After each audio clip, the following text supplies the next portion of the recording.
안녕하십니까. 자연스러운 아름다움을 추구하는 비앤영 김인상 원장입니다.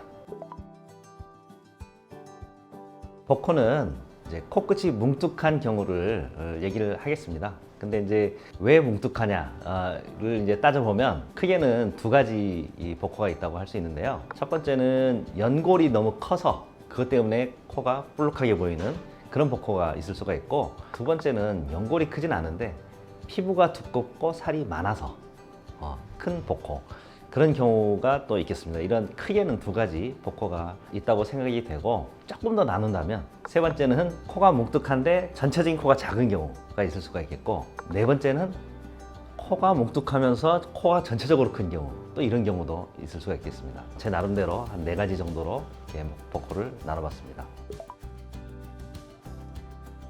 네 가지 복코의 종류에 따라서 수술 방법이 달라지게 되는데요. 만약에 연골이 큰 것이 복코의 원인이다 하는 경우라면 연골을 잘라서 작게 다듬어 줄 수가 있겠고, 또 다른 방법은 연골끼리 이렇게 묶어서 조금 연골의 폭을 줄여줄 수가 있겠고, 이런 방법들이 도움이 될 수가 있습니다. 이게 이제 고전적인 수술 방법이라고 할 수 있는데요. 고전적이란 말은 성형외과 책에 나와 있는 그런 방법이다. 근데 그것은 이제 어디에서 유래된 거냐면 주로 서양인의 코에서 유래가 된 것이거든요. 서양인들은 피부가 굉장히 얇습니다. 그래서 피부를 어떤 조작을 가하거나 처치를 하는 것은 좋지가 않고, 연골이 크기 때문에 연골을 작게 만드는 조작을 해서 코 성형을 하는 것이 일반적인 서양인의 수술 방법이라고 할 수가 있겠습니다. 그런데 우리나라 사람들은 서양인과 같은 코도 요즘에는 뭐 간혹 있지만 많지는 않고, 대부분의 경우에는 연골이 작으면서 코끝 피부가 두툼한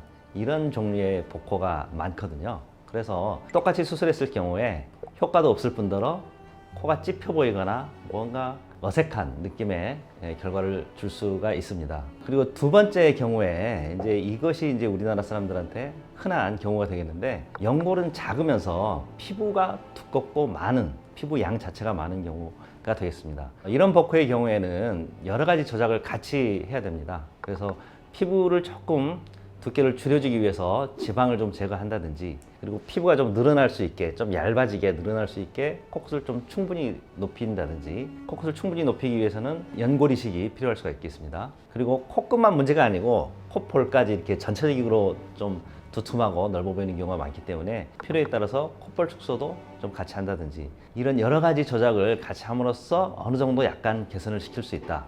네, 이렇게 얘기 드릴 수가 있겠습니다. 다음 분류에서 이제 세 번째, 네 번째 분류에 대해서 말씀드리면, 복코이면서 코가 작다. 그러면은 코를 늘려서 날씬하게 만들 수가 있거든요. 그래서 복코인데 코가 작은 경우에는 굉장히 해피한 경우라고 할 수가 있습니다. 왜냐하면 결과가 아주 좋습니다. 충분히 예쁘게, 얇게 잘 나올 수가 있습니다. 근데 이제 가장 힘든 경우가 네 번째 경우라고 할 수 있는데요. 코끝이 원래부터 굉장히 큰 경우, 그리고 코 전체적으로도 좀 크고 콧볼도 크고, 이런 경우에 이런 복코는 상당히 해결이 어려운데요. 왜냐하면 코끝을 충분히 높인다는 것 자체가 좀 어렵고, 왜냐하면 이미 코가 크니까. 그렇기 때문에 이런 분들은 이제 여러 가지 조작을 그래도 어느 정도 같이 하고, 피부도 좀 얇게 만들고, 연골 이식을 통해서 그나마 조금 더 또렷한 느낌을 내고, 콧볼 축소도 좀 같이 하고 하긴 하지만 약간의 한계는 있고, 이런 분들은 수술도 수술이지만 피지 분비 억제를 하는 약을 몇 달 동안 드시는 것이 또 도움이 상당히 되는 경우가 많습니다. 그래서 피부 볼륨 자체가 전체적으로 줄어야지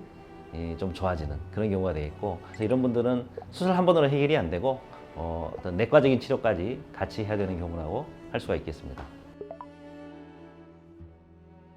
콧볼 축소가 무조건 필요한 것은 아니고요. 코끝이 높아지면서 자연스럽게 줄어들어 보이는 효과가 생기기 때문에 콧볼 축소를 하고 싶다고 오시는 분들 중에 제가 보기에는 한 절반 이상은 필요 없는 경우가 많습니다. 근데 물론 콧볼이 너무 커서 코가 넓어 보이는 경우에 콧볼 축소가 필요한 경우가 있긴 하겠습니다. 그런 경우에는 이제 환자분하고 충분히 상담을 해서 콧볼 축소를 하는 경우에 약간의 콧볼을 그 아래쪽 고랑을 따라서 상처는 생긴다. 그렇지만 이것을 감수하고 줄이는 것이 전체적인 밸런스에서 좋기 때문에 그래도 하는 것이 좋겠다 얘기 드리는 경우가 있고, 아마 콧볼 축소를 상담하러 오시는 분들 중에 한 절반 정도가 그런 경우이고, 절반 정도는 하지 않아도 콧구멍만으로도 충분한 그런 경우라고 생각이 됩니다. 오늘은 복코의 유형과 유형별 치료 방법에 대해서 알아봤습니다. 비엔형 김인상 원장이었습니다.